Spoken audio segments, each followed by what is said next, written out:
समाजमनाचा वेध आणि आपुलकीची सेवा देणारे आपले news channel Erala news. Kolhapur जिल्ह्यातील मुरगुड नगरपालिकेने प्रशासक काळात कोणतीही पूर्वसूचना अथवा जनतेशी चर्चा न करता केलेली 20% घरफाळा वाढ तसेच भाडेपट्टी वाढ अन्यायकारक असून ती तत्काळ मागे घ्यावी, अन्यथा आंदोलन छेडण्यात येईल असा इशारा मुरगुड शहरातील नागरिकांनी दिला आहे। या संदर्भातील निवेदन नगरपालिकेच्या मुख्याधिकारी अतिश वाळुंज यांना देण्यात आले। निवेदनात म्हटले आहे की प्रशासक काळात नागरिकांना विश्वासात न घेता घरफाळा आणि भाडेपट्टी वाढ करण्यात आली, याची माहिती सर्वसाधारण सभेनंतर जनतेसमोर आली। त्यातच यंदा पुन्हा 5% घरफाळा वाढीचा प्रस्ताव दिल्याने नागरिकांमध्ये तीव्र नाराजी व्यक्त होत आहे। सध्या वाढती महागाई, युद्धजन्य परिस्थितीमुळे वाढलेले दर आणि आर्थिक अडचणी यामुळे सर्वसामान्यांचे जीवन कठीण झाले। मुरगुड हे क वर्ग नगरपालिका क्षेत्र असले तरी येथील अनेक नागरिक शेती आणि किरकोळ व्यवसायावर अवलंबून असल्याने ही वाढ त्यांना परवडणारी नसल्याचं निवेदनात नमूद करण्यात आलंय। तसेच वाढीव दराने ज्या नागरिकांकडून घरफाळा आणि भाडेपट्टी वसूल करण्यात आली त्याची रक्कम परत करण्यात यावी अशी ही मागणी करण्यात आली आहे, अन्यथा तीव्र आंदोलन करण्यात येईल असा इशारा नागरिकांच्या वतीने देण्यात आलाय।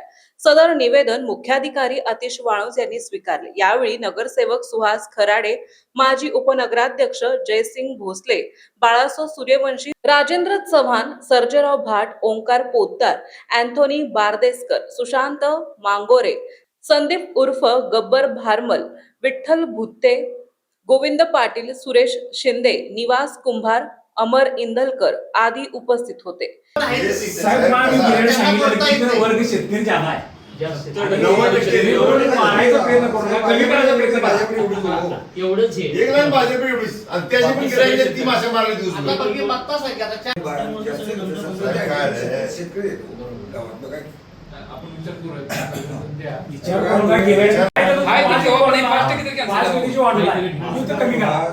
मागच्या वेळेस 15% वाढलं, त्यामुळे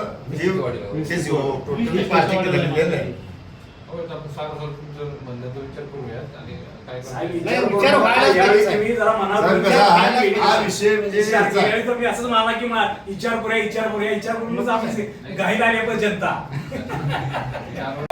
अन्यायी घरफाळा वाढ रद्द झालीच पाहिजे, अन्यायी घरफाळा वाढ रद्द झालीच पाहिजे। हम सब एक है, हम सब एक है। एरळा न्यूज साठी प्रतिनिधी सर्जेराव भाट, मुरगुड। आपल्या भागातील महत्त्वाच्या बातम्या पाहण्यासाठी आजच आमच्या एरळा न्यूज चॅनलला YouTube वर सबस्क्राइब करा आणि बेल आयकॉन प्रेस करा।